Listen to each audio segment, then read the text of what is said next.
Welcome back to Aliens and Angels podcast. Today, I'm very excited to bring on a new guest, Jeff Selver.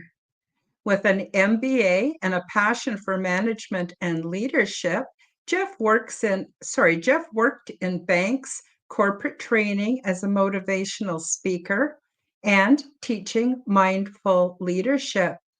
He has been under the tutelage of a Vedic teacher for over 20 years, where he learned Vedic philosophy and meditation. When his memories of alien contact came out, Jeff began presenting on his contact events in UFO groups, sharing his story in detail, and providing research and corroboration with other experiencers.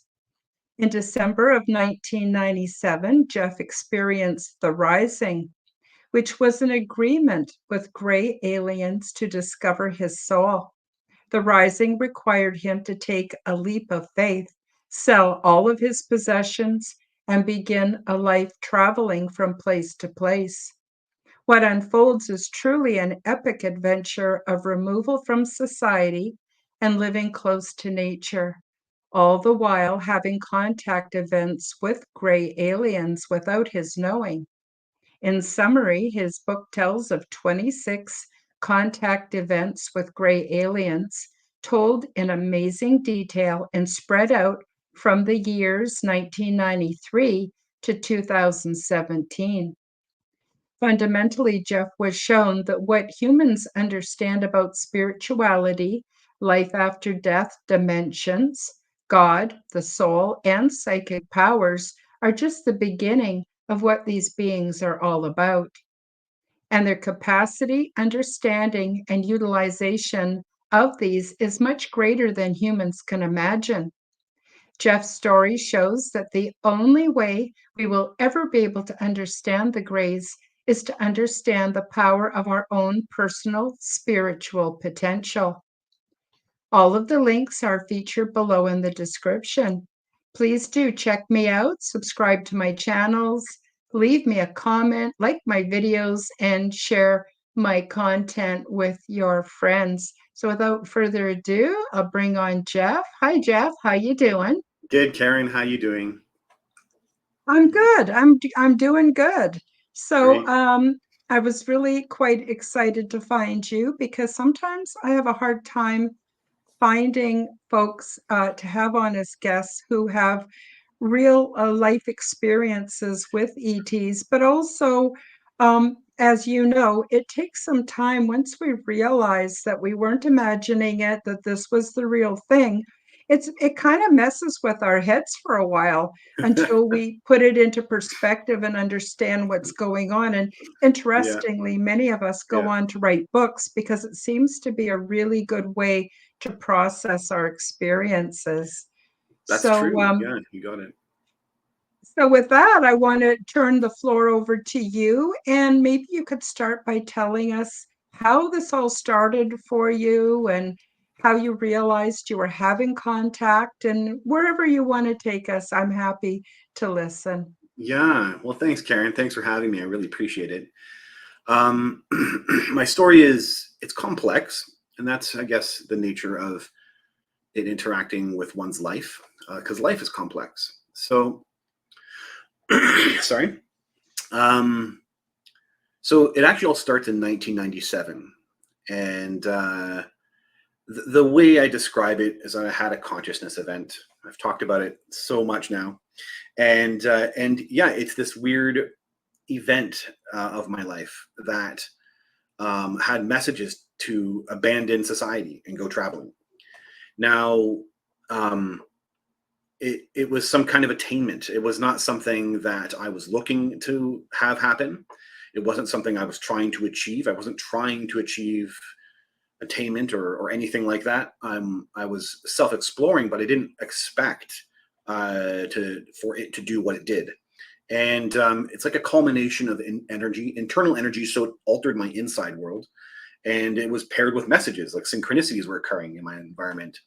It was centered around a book, a specific book that I had read, and the messages were to leave my life. Now it had a culmination up to that point of kind of spiritual things were occurring, like psychic abilities and visions and premonitions, and all that was kind of building up, and then it all kind of snapped, and it kind of blew up into something that had altered me, and it paired with the message. So I had to listen to the message, or else I was rejecting myself. That's what ended up happening. It was a weird game going on. If I didn't listen to this message, then I was rejecting what I knew to be my spirit, and I had proven to be my spirit. Your spirit is your spirit. You can't, you know your spirit, you know your spirit, and this was a power that was amplified and was combined with a message to leave my life. So I listened. I did fight it, but I did eventually listen.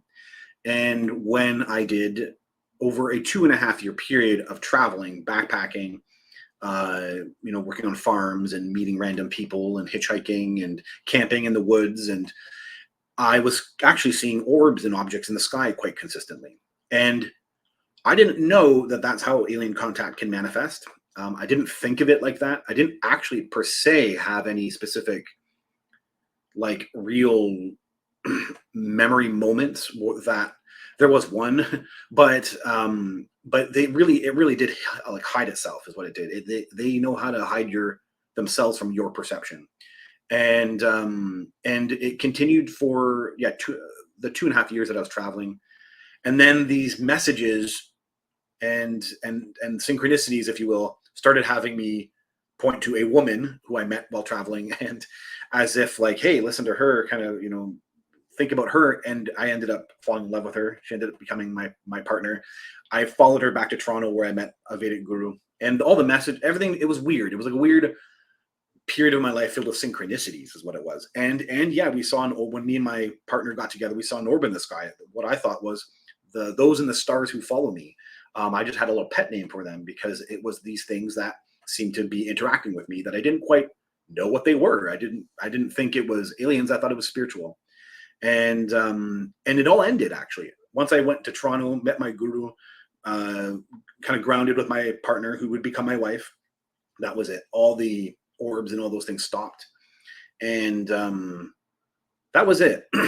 That was really it. I was in some kind of like discordance from what had occurred in my heart, because like it was such a weird mystery, and I didn't have any answers for what made me leave to go traveling. Like, what was that all about? I quite never had the answer for it.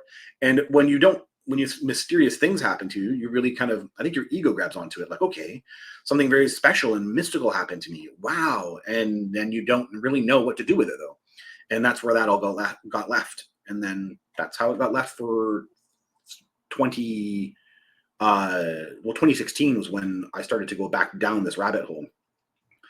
And so I'm well in my 30s at this point. And so, yeah, something started to crack in me about trying to understand what that was, because I never found any answers for it after 15 years of my life, almost 20 years. Yeah. And basically, I started to crack that door open. And it took a long time.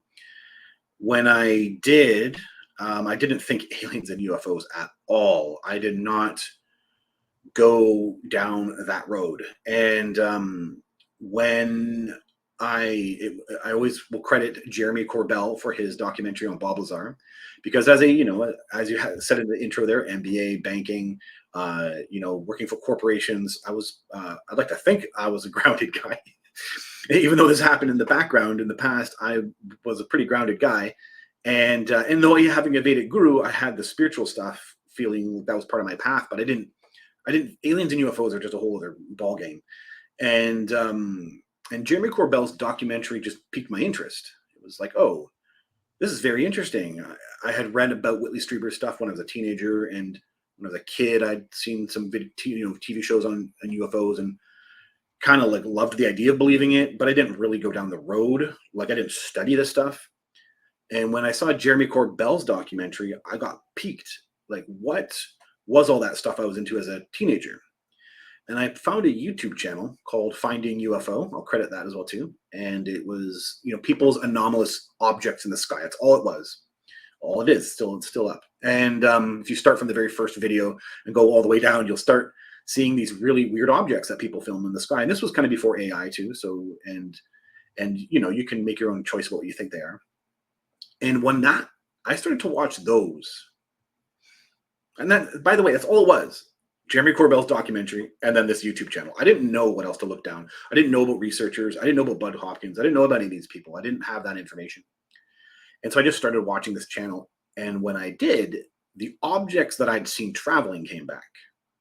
So there's a really weird pairing up synchronicity thing going on here. And that was the first time too that it said something about the reason I went traveling. What was that thing that happened to me?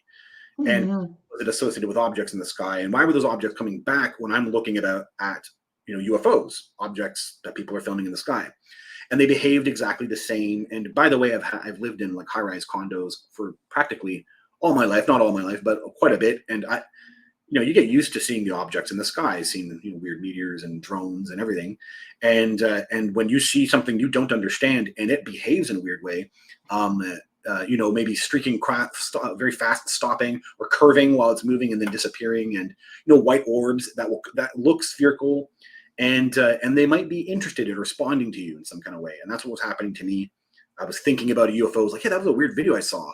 And then there's an object going across the sky that's mysterious and then disappears. And so you're having these kind of weird synchronicities going on.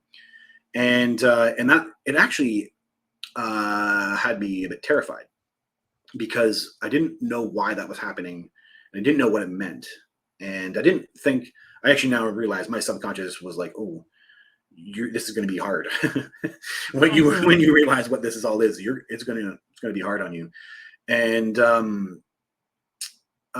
it's a bit of a process, but I started interacting with those objects in the sky, and there was a voice that started to kind of, I guess telepathy was kind of starting to be a part of it. And it proved itself by giving me a message. And I said, I'll do that thing if you show yourself to me. And it did. So right outside my window, an object flew by the window. So I was like, oh, like I'm dealing with something here. And again, that kind of like, why the why part, why am I dealing with something that's communicating with me? And then lo and behold, I'm just by myself one day thinking, I'm actually meditating. And I was thinking to myself, that thing that happened to me in 1997, this consciousness thing, it must have been because of that book I read. I was like, self-dialogue, talking to myself. And that voice from that object interjected and said, no, it's from our meeting with you when you were a young teenager. And I was like, no. Like, okay, first off, I don't want that thing to be an alien. I don't want that thing to be talking with me. I also don't want it to be telling me this. I don't want that. And I kind of resisted it. I finished my meditation. And then in the shower, it was kind of a weird thing. It was as if this thing that was communicating with me kind of like pointed at a memory. And it was a memory of an owl I saw behind my house when I was a young teenager. And I started to quickly put together, I'd never seen that owl. Like, it was like a weird moment in my head. Like, wait a minute. Why am I having a memory of an owl that I knew was a memory because I'd remembered it before, but now I'm putting together, I didn't see an owl. Why would I have that? And then I quickly remembered Whitley Strieber's books, that he had a screen memory owl thing. And I felt like I was being communicated to check that out. And that location is close by, relatively an hour away. And I went there one day. And when I did, to the location where as a teenager I saw an owl, I put that memory in my head as I went back, and I could feel actually something else had occurred there. And that was the first time I'd touched the other reality, if you will, that involved them. And I didn't know anything. I didn't know how big this was. I didn't know what it was all going to be about. But I touched the feeling of what it felt like to be in their presence. And what I actually felt was I had been lured out one night. And then took me some time to put together that, wait a minute, I do remember as a teenager leaving my bed, getting out, going into the forest in the middle of the night. And it turned out at a contact event. I didn't know about it. So that's that, and the rest is history. And then I didn't, I resisted it for as you said in the beginning here, with me, that it takes time to process this stuff. And that's exactly, I took a year actually to just sit with it all. First a couple months to not to resist it, but I started to have the flashbacks and all the pieces were coming out on their own. And it was really a domino effect. One contact event led to the other, and I kept thinking, this is it. This has got to be it. It was just one meeting with these aliens. That's all this was. And I wasn't even really thinking aliens. I didn't really know. I kind of had put together the gray alien thing because I had flashbacks of them already at that point, but I just Mhm. didn't know how Mhm. large this got. And it turned into, okay, it's got to be only those two. Okay, now it's probably those four. Okay, it's probably just those six. That's probably where it ends. And then, oh my God, I didn't realize they were with me the entire time traveling. And then it turned into 23, and then it turned into some as an adult that I wasn't even aware of. And so it just went boom, boom, boom, boom, boom, kind of like a domino effect. And that took a long time to process because it rewrote my history. Oh yeah. Oh yeah, it totally does. I just want to interrupt and Yeah, please, apologize please, for yeah. any background sounds you may have heard. I was No, checking to make sure we were live streaming and I had forgotten to mute those channels. So I heard nothing. apologize for that. But what Yeah, I wanted to say is, yes, it does. It's like a domino effect and it rewrites your history. yeah, And then you have to look at each new revelation, at least in my experience, we then have to go back and process everything, which is different. And yeah, this is why this is basically how I can tell people that have had legitimate experiences, because there's a lot of processing. It yeah, really messes with your head. It messes with your social reality. right. It messes with everything, and it's not something we would ask for. Yeah, Like, yeah, it's not something we would ask for or go after. It yeah, just happens for us. We deal with it, and then hopefully we put it to good purpose, like you have with your book. So how many different, not going to say species, I'm going to say races, because I believe we're all part of the same species. But how many different races of grays um, are you aware of that you actually had contact with? races. So I do handle. Uh, I do really want. I love the question, but you really touched on something. I just want to say it because how you handled that last little bit there. You're just so about processing, like like because I'm in the middle of it still. I'm still 5 years in from having gone public, and Mhm. nothing is doing enough to help me process. It's a strange, and you're totally bang on about it. Like it is. I just wanted to say this because it's so important. I haven't actually publicly said this anywhere yet, and only contactees can get this stuff, experiencers, and I just really wanted to emphasize that even to this day, what I've done is I'm going back to the contact events. I thankfully had a journal, and I'm actually meditating on individual things now because yeah, every contact event affected me, and it was this very weird. Uh, it was just so weird how it affected me, and then I'm left with that imprint. So it's Mhm. anyway. You just hit on something I'm going dealing with right now as we speak. And even though I've been public for 5 years, it's not enough. I'm keep going back to try and understand how it impacted me, and also maybe to how do you carry it too, right? Like when Yeah. you've been so affected by them, and some of it is positive, and also it altered your consciousness to a degree with which you now maybe have something extraordinary, maybe in the little abilities, maybe you have ability to premonition or vision or things can Yeah. happen for you. Then how do you hold on to that, right? And so you get into a very weird state of your own growth where you're trying to learn, yeah, to integrate it, but you just anyway. I really appreciate you saying that, and only contactees can really understand that, and you spend Mhm. years trying to put it together. And anyway, thank you for Um, that. I just want to mention one other part, and this may not be real for you because it's okay if our experiences are different. I'm Right. totally okay with that. I still validate what you've Right. been Appreciate that. through and what you offer. But for me, it's like a fractal. It's like it's always unfolding through time. And we have realizations and we Right. have abilities and we have things that so-called normal people just don't talk about. So Yeah. it can be very socially isolating as Right. well. But I'm wondering if you feel it unfolds like a fractal in your reality. So you'll focus on one aspect of your experience, and then suddenly it opens doors to other aspects of that experience that you didn't even realize before, and that leads you down a whole new journey. I don't know.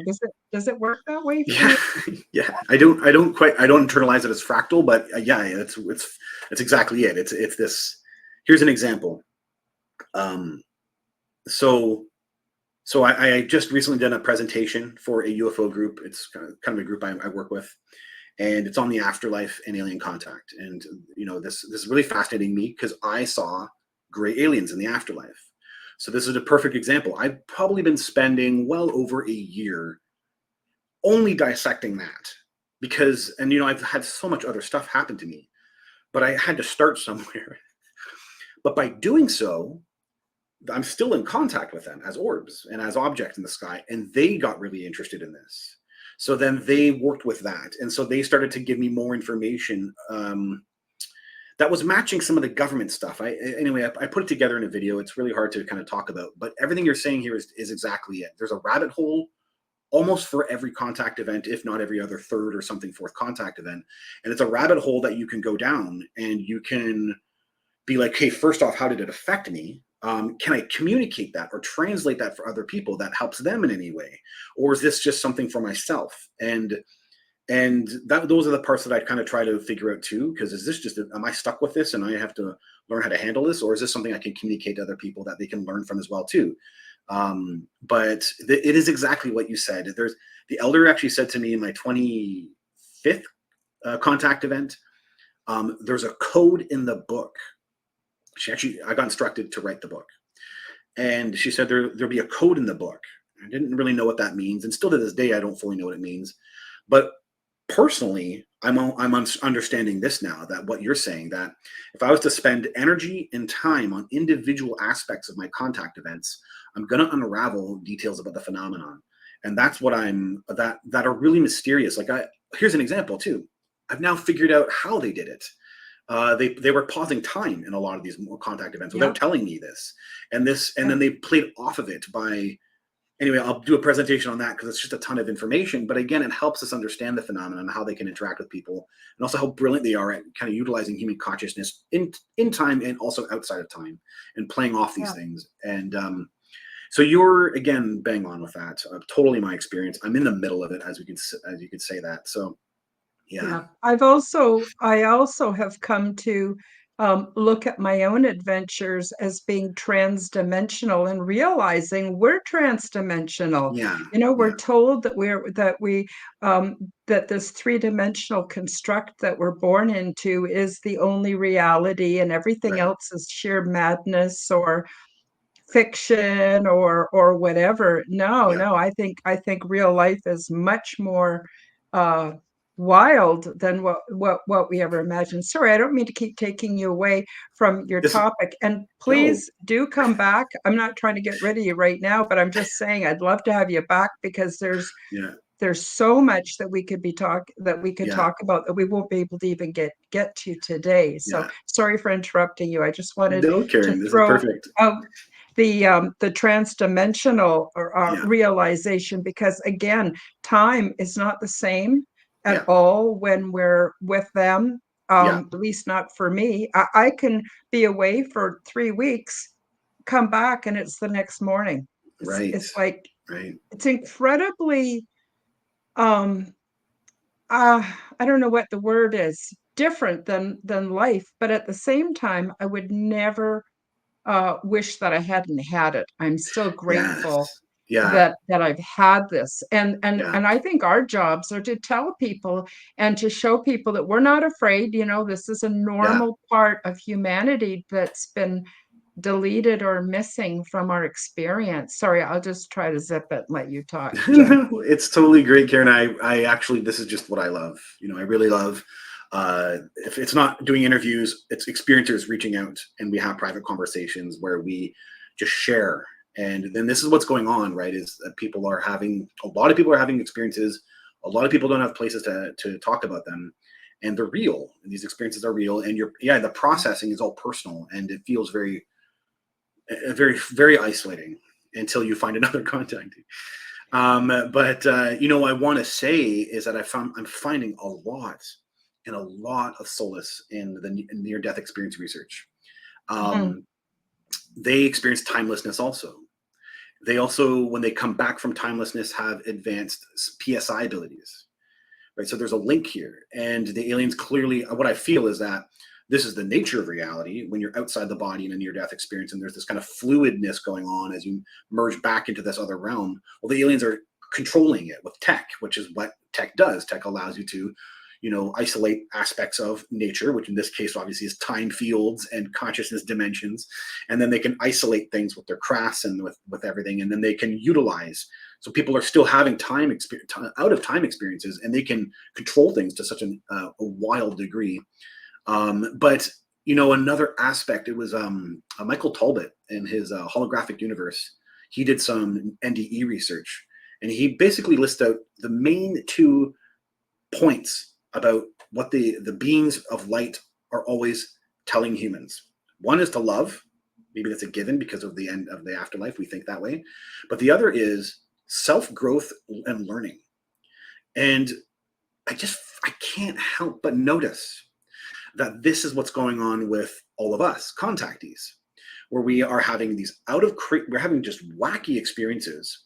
And then not just that, if we were to disseminate them to the population, it doesn't matter that people believe us or not. There's still an element of growth going on where we're expanding their minds if they don't believe us. And if they do believe us, they're thinking how that internalizes for themselves. So even if, right, you can see how that NDE thing is kind of playing out here in this world when it comes to alien contact.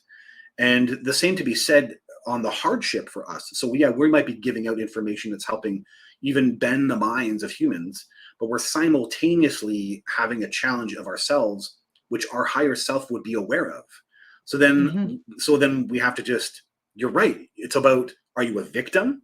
Because you can be a victim for everything in life. You can say, oh, that person hit me and how dare they, I want to sue them and I'm going to be angry at them for all my life. Or, okay, that's my life. And now I have this new challenge and I don't want to be angry with people. So I'm going to figure out how to heal and, forgive them and kind of keep moving forward. And that's the same thing going on here. You have to eventually come to a space where you're like, okay, I am given this and I have to figure out how it doesn't, I don't ever want to be a victim. And I also want to figure out how to balance this so I can actually give it to other people and find a way to make that happen, but also, make my relationships more enriched if that's what I want to try and, Mhm. happen. So anyway, so I really appreciate it. And I hear everything you're saying and, just, I resonate with it very much. Oh, So wonderful. you did ask a further question. Let's go now. We can go back to that question. So about the different species. Mhm. So did I experience different gray aliens? So I do deal with a single main gray alien. I call her the Elder. She is a kind of a mother figure, Mhm. and she is my main gray alien I deal with throughout most of my life, and presently Mhm. as well too, as the orbs and objects that surround me. Um, do uh, I see other versions like her? So she seems to be a part of some kind of group. Uh, so they all kind of look like her. They actually have a very distinct look, but they have these elongated cones. And Mhm. so it's these very down angled kind of oval eyes and then these elongated cones. And I do meet the mantis type, the leader, I call him. And he says that they belong to a spiritual order. So Mhm. as if they're like nuns. There's this kind of really wild feeling about them, kind of like gray Mhm. alien nuns, if you will. And that's okay. So that's the main entity. I will deal with medical beings who are tall. So these tall medical beings, and so she's short. She's about 4 feet tall, and then there's these tall medical beings, and I communicate with them irregularly. But they're in the first like 9 or something, 10. Well, they get the 11 contact event, and then pretty much I don't see them that much further ever again. I'll deal with humanoids too, quite a bit of humanoids. Several different times I deal with and interact with and communicate with humanoids who are Mm-hmm. working alongside these grays. Mm-hmm. And that's pretty much it. There's a couple off experiences where I'm dealing with tall grays. Mm-hmm. Thinking of my 6th contact event, but other than that, it's basically her, and yeah, and of course short, like kind of, I guess the more robot drone ones. These kind of like, they seem like servants, civil servant gray aliens, so they're actually even shorter than her, and Mm-hmm. they might drive the craft while she's talking with me. There's like a pilot, and the pilot doesn't acknowledge me or acknowledge her. It just kind of sits there, and then those drone servant types might also guide me. So we're walking. I'll be with a group of humans in my 23rd contact event, and then there's these kind of short ones. They're kind of guiding us. They're walking us Mm-hmm. towards a room, and they point us to go towards a certain room, and that's it. There is a childhood contact event where the gray is different, and I sometimes think that they communicate with each other, and they say things like, "Hey, that human has this type of DNA, and yeah, you can borrow him for a contact event." There is a feeling sometimes that they kind of hand you off, and Mm-hmm. and Mm-hmm. there was my fifth, I call it my 5th childhood contact event. So I'm probably 7 years old, and I'm with my family. And these grays, they seem like they reminded me of though their faces were obscured telepathically, they remind me of the Skinny Bob. And I don't have anything Yes. like that. Yeah, I don't have Yes. anything like that for any of my contact events except for this one childhood contact event. And they do seem different. They have big bulbous heads for being very tall, Mm-hmm. and their demeanor is kind, but they just have a different communication. There's something very different about them. And yeah, the feeling is that our grays like said, okay, yeah, you can take some DNA there from our guys, from our humans, Mm-hmm. and yeah, I have another question for you, and that is, do you feel that these beings are actually indigenous to Earth, meaning that they've been here for a very long time? yeah. Or do you feel that they're from another solar system or galaxy? Or do you feel that they are from a different dimensional reality? Or is it a combination of all three? What's your Yeah. take on them?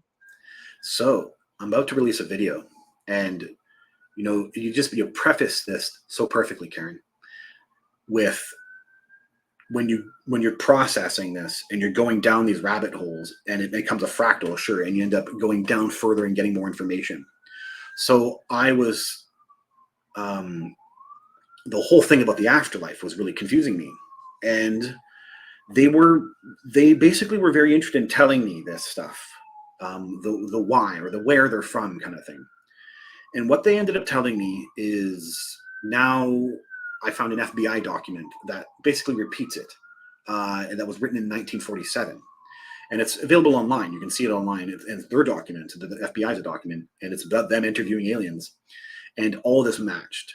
So so during my contact events as a 20-year-old, they tell me Zeta Reticuli. And Mhm. it kind of makes sense why they would do that now. In fact, I'm actually putting together some things that they constantly kept using the references that I knew in the human world to kind of simplify the information, right? And when you're with them and you got these kind of agreements and you're with them you keep seeing them, I can understand them wanting, you can't understand that part. So we're going to tell you something to just make this information easy. So, Yes. so they're saying Zeta, yeah, Zeta Reticuli. And they're kind of saying that. And I had read about it. In my 9th contact event, it was like just maybe a month before, I'd read about it in a book. I was looking about gray aliens. So one guy, not knowing he's having contact, is reading about gray aliens, and the other guy who's having contact is being like, oh yeah, right, I read about that. And then she says, I'm going to your Zeta Reticuli star system. So she was telling me she knows what I'm reading, but there was a weird communication about that, but then she referenced it. And it was a really strange thing for her to do. And then they constantly referenced it, well, 2 other times, as if that was their home world. And Mhm.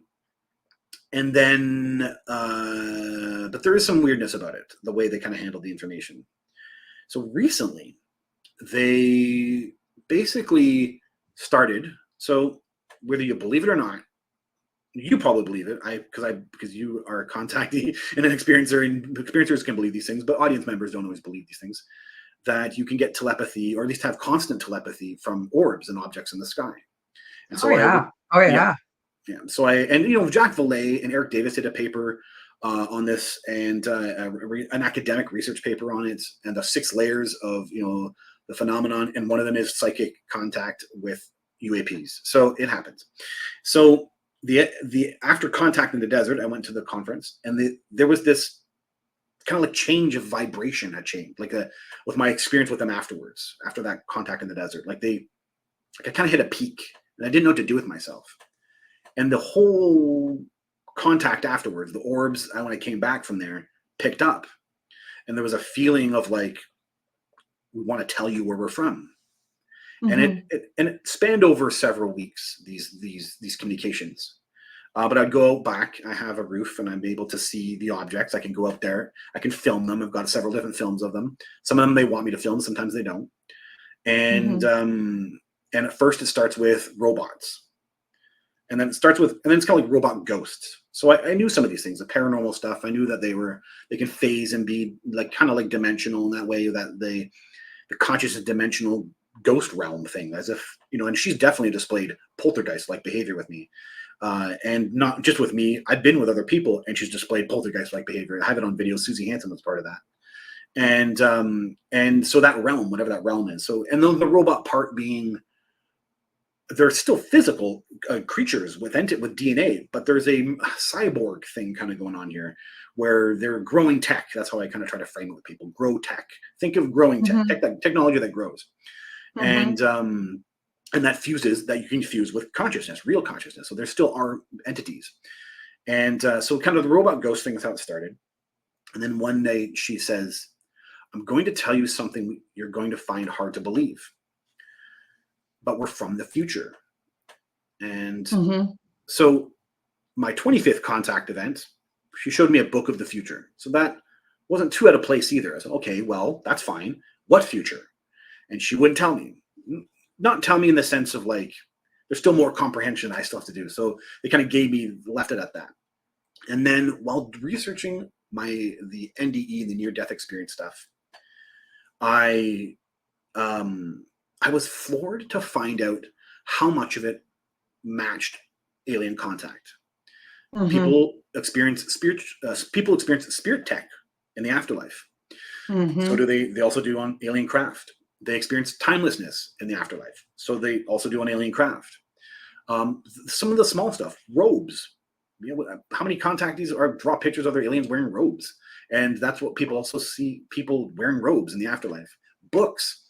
Why do aliens have books? Preston Dennett has the whole thing where he did a video on books, and I have books in my own contact events. Mhm. And people see books in the afterlife. And so Mhm. there's a weird crossovers that were kind of like baffling me. And one of Mhm. them, me also having an afterlife vision on craft, I saw that layers are in the background of the universe. Like the universe is made up of layers of lands. Mhm. And so one night, I'm out back, and an orb is flying over. And I'm yelling out, I'll keep repeating this wherever I go now. I'm yelling out, robot ghosts from the future. What's the connection with the afterlife? I'm like, kind of like, what's going on here? And she touches a memory, looking at the orb. She touches a memory, Mhm. and the Mhm. memory is of the layers in the afterlife. That I saw Mhm. layers in the afterlife, and people see layers. It was actually reported in both Michael Newton's book, Dolores Cannon's book, that people see layers in the afterlife. And so she's Mhm. showing me that, and I saw that too. And then I'm looking at, as if like I'm looking at the layers right there in that moment, in my mind with her. And it's like she takes my mind, and we go through one. And you look back at the earth, and the earth is in the future. It's in another timeline.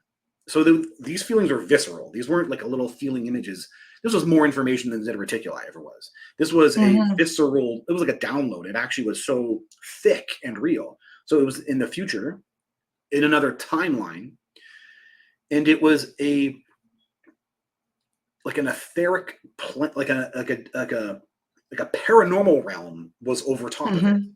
like Yeah, a the dimension. spiritual realms overlap with it all. Yeah. Yeah, yeah, exactly. And something like an etheric dimension realm, that was the planet. The planet itself was I could not call it black. It actually was the color black. It was like a shadow copy of the Earth, is one word to frame it. But there's something going on here where, yeah, it's right here, part of our world, Mhm. shared with our world, but they're also not. I don't think that they're physical in that world. I think they might be Mhm. plasma in that world. And though Mhm. there might be some kind of ability to be physical, and maybe they are, maybe I don't fully know, but if there's something going on when they move over. So the entities basically showed me that there's something so extremely incomprehensible going on that that's part of the problem of the translation. Also, Oh I yeah, don't know. trying to put um, experiences that we have no framework for in our Yeah, common reality, yeah, and trying to put that in words to yeah, explain to people to try to pass on what we've been through, what our yeah, message is. It's really a chore. yeah. And sorry, I keep saying No, it's okay. and it makes it difficult, but it's doable. But that's why all of our experiences sound a little different.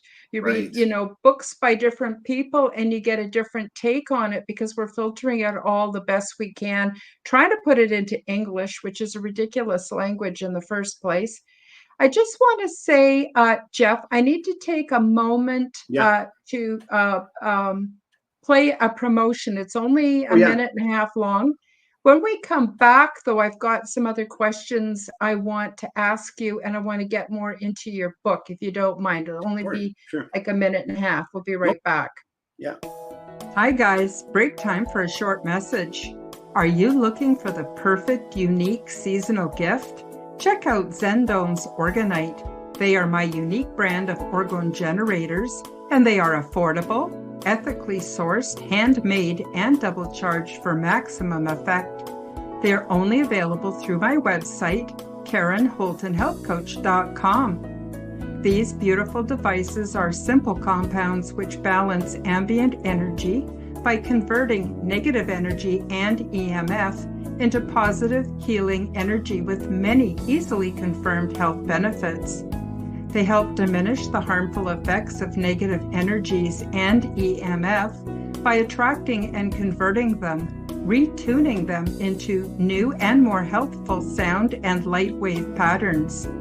They also produce orgone energy, which is also known as chi, prana, zero point, and life force. And you can use these devices for focusing the mind, healing, meditation, and for spiritual growth. Zendone's Orgonite are my unique brand of orgone generators, and they are only available through my website. Don't be fooled by imitations. Check out my website to see my latest selection at KarenHoltonHealthCoach.com. That's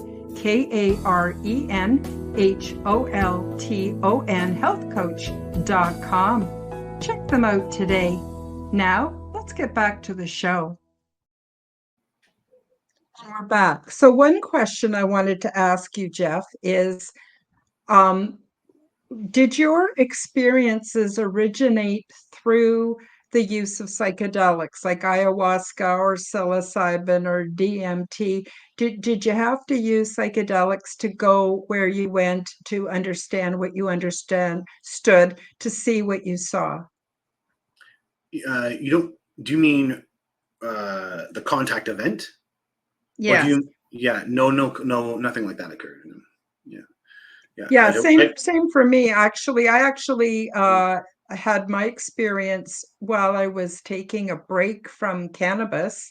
I was using it medicinally. In later times, for writing my book, I actually quit using it about a year and a half ago so that I could what I would say more authentically understand, or more on a more grounded level. Remember, we were talking about putting our experiences into English Right. and communicating to other people. I needed to become more grounded so that I could do that. But that's just my experience. I don't expect other people to do it the same way. Right. And I wasn't trying to pry into your private world. I was just wondering, because Right. there are people who only have these experiences while under the influence of ayahuasca or psilocybin, and then others of us who have them without the use of psychedelics. So I thought I would just ask that. Yeah. Doesn't surprise me. I think in the research they find there's the paradox where they thought, these people are having these crazy hallucinations, therefore the brain must be overactive. And it turns out it's the opposite, where the brain is actually pulling you back and there's less neurons firing, and then there's more activity going on. So that it's sounding like, in the NDE research, it's pretty clear mind is not brain. So the mind is its Mhm, own etheric thing. And so, mhm. yeah, during these kind of experiences, then, ayahuasca or DMT, the brain is pulling back and you're having more etheric mind experience. Yeah. Mhm. Another thing I wanted to mention, this is just my own experience. You don't need to agree with me at all. But in my own experience, I also had exposure to what I call generic clones. So, for instance, for them to transport um, us on a conscious level to another dimensional reality, it's much easier if we don't take our bodies, if our consciousness gets transferred, and then we basically get put into what you could consider a container. When you were talking about these robots, I don't know whether I call them clones, but I don't know Right. whether they're synthetic or whether they're biological. I don't know if they're actually cloned from an original. I don't have access to that information. Right. But what I did find interesting is that these, what I call generic clones or one size fits all, is that beings will temporarily basically have their consciousness housed there so that they can travel to different dimensional realities much easier. And I just wondered if um, whether you thought that may or may not have similarity to what you were referring to as these robot beings. Um, yeah, I don't actually really know too much. So I did a presentation on there was an EBO geneticist that had released it was basically a whistleblower, and this geneticist had done research on a gray alien body, and he posted his findings on Reddit, and it was just anonymous, so you have to kind of, you wonder if he's telling the truth, but so much of the tiny details of what he reported matched my personal experience, and I was quite blown away by it actually. And I had to do Hmm. a presentation where I combined the two information, and he actually answered some things too. And one of them was, um, so the elder tells me we are like your invertebrates, and it's not. And it was kind of confusing because it's like, what's she saying? Or is she saying that they're spineless? But when you look at the cellular structure of invertebrates, invertebrates typically are asexual, and they have asexual reproduction.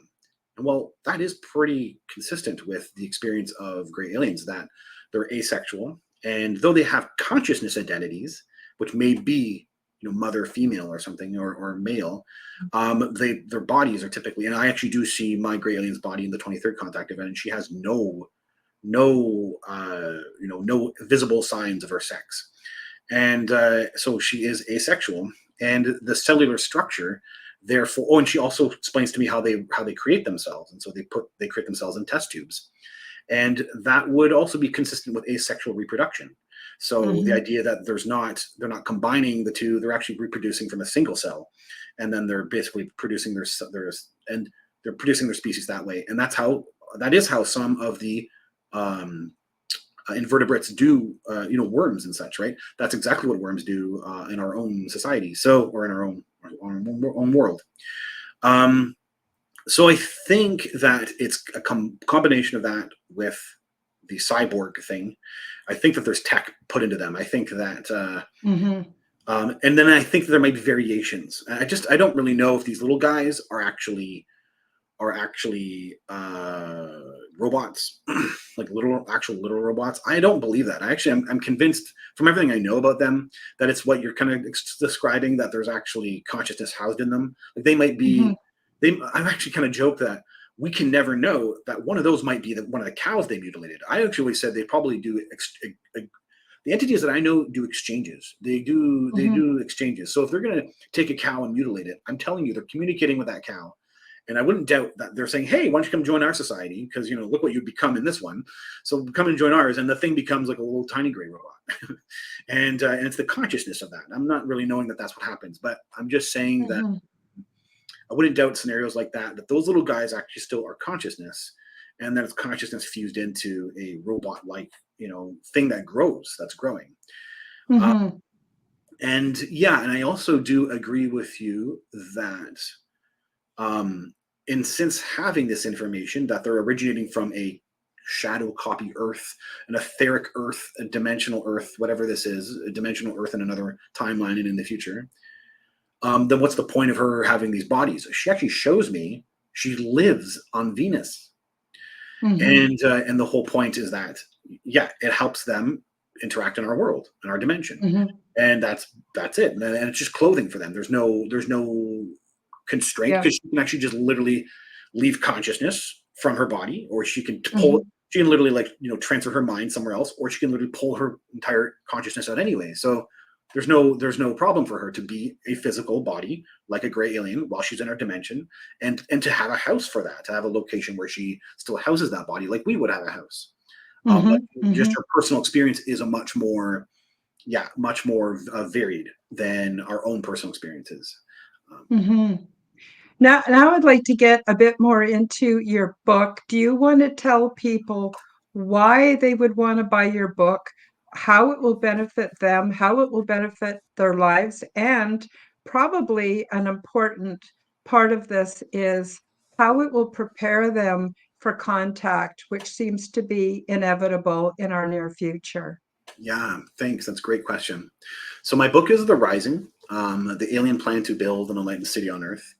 And the feedback I'm getting about the book is very important. You can always look at the Amazon reviews. I get 5 stars. A lot of people really like the book. There's a couple things that I've learned. I just had the information and needed to put it out, and then I'm learning about what it's really doing for people. Mhm. The most feedback I get is that it is confusing how spirituality interacts with the phenomenon. Mhm. How can they be paranormal? How can they be taking humans? Okay, so you have this mythology thing going on here, right?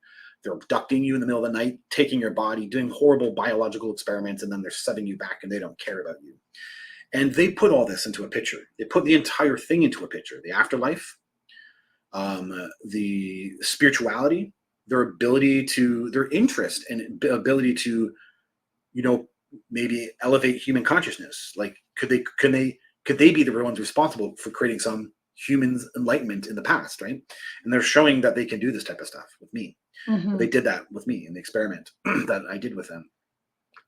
Also, then there's a biological part to my story, and it gets ugly for me, and I have a hard time with it. And when I'm short-sighted in my perspective, I think they actually are bad. I actually have a rough time with them, and I do struggle Mhm. with them. And Mhm. then when I get the long-term distance, I end up getting a bigger perspective and saying, "Oh, wait a minute. Now I Mhm. understand the value, not just the value to me, but also the value to humans. And I understand what they're doing. I understand why they were doing it." And so it's a big picture. I don't think the answers to this phenomenon is in a quick little one-liner. Our world Mhm. is such sales driven, and this is about human existence. It's much more bigger, and the human existence is multifaceted, and so alien contact can be multifaceted, but it can be put under one umbrella, such as a lifetime of experiences. And that's what this is. It really shows that I was fighting with them at one point, and at one point Mhm. they came off as if they were like the bad guys. And it turns Yeah. out it's because I'm resisting my own timeline.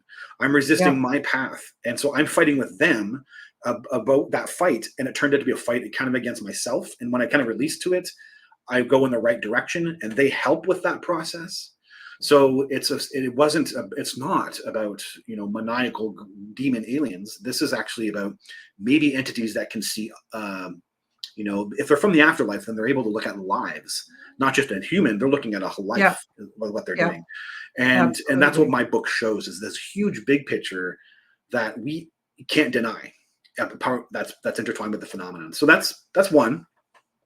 Number two is the future element. If they're putting hybrids in the planet, Daniel Sheenan just went to Harvard, and he's talking to these people about hybrids. Right, this is real. The hybrids are coming, and there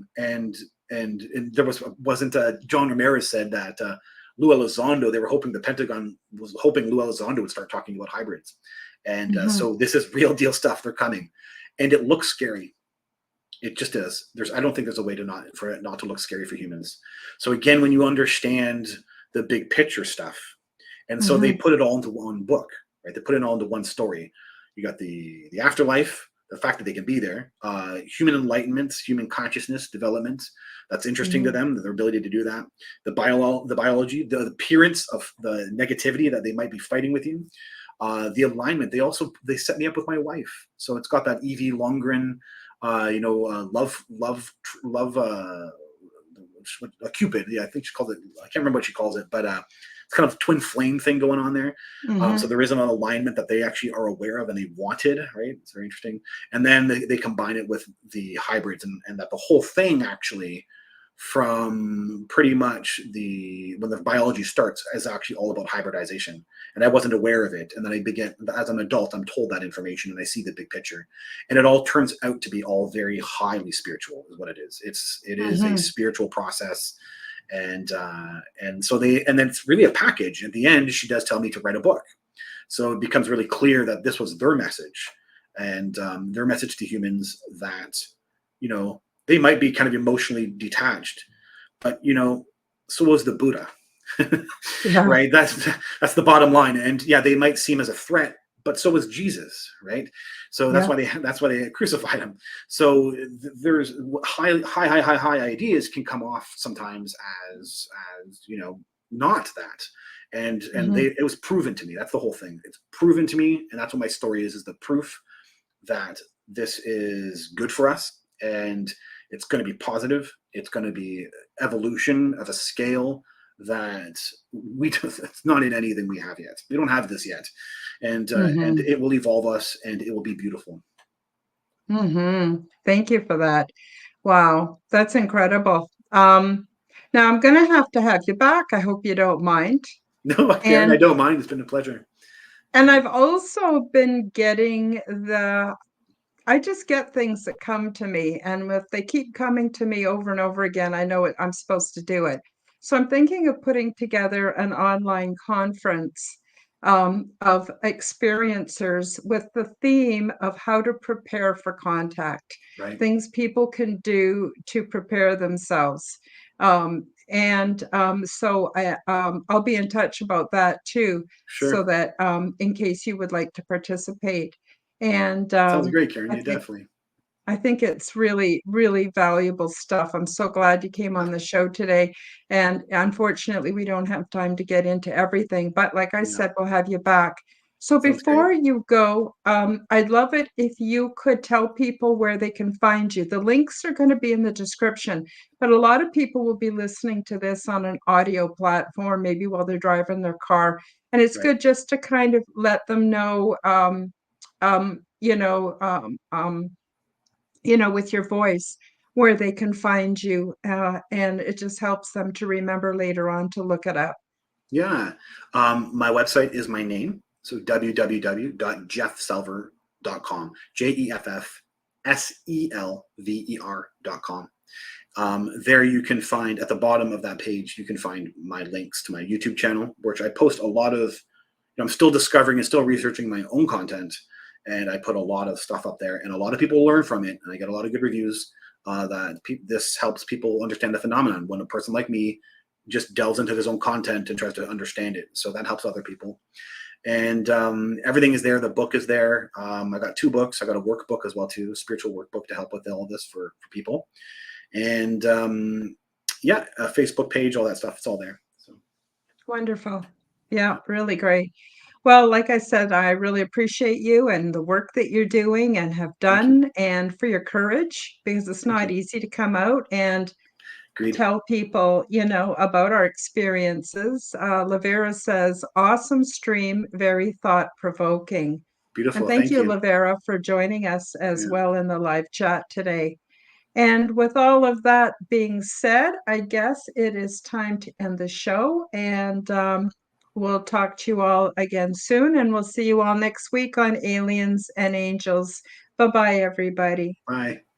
Thank you for joining me for the Aliens and Angels podcast. Become the change that you wish to see in the world. Subscribe to my YouTube, Rumble, and X channels at Karen Holton TV. Click the like button, leave me a comment, and share this podcast with your friends. Check out my website at www.karenholtonhealthcoach.com to see my free resources and amazing products and services. All of the links will be in the description below. As part of the Forbidden Knowledge Network, you will also find the Quantum Guide Show with Karen Holton on all audio platforms. Until next time, keep up the good work.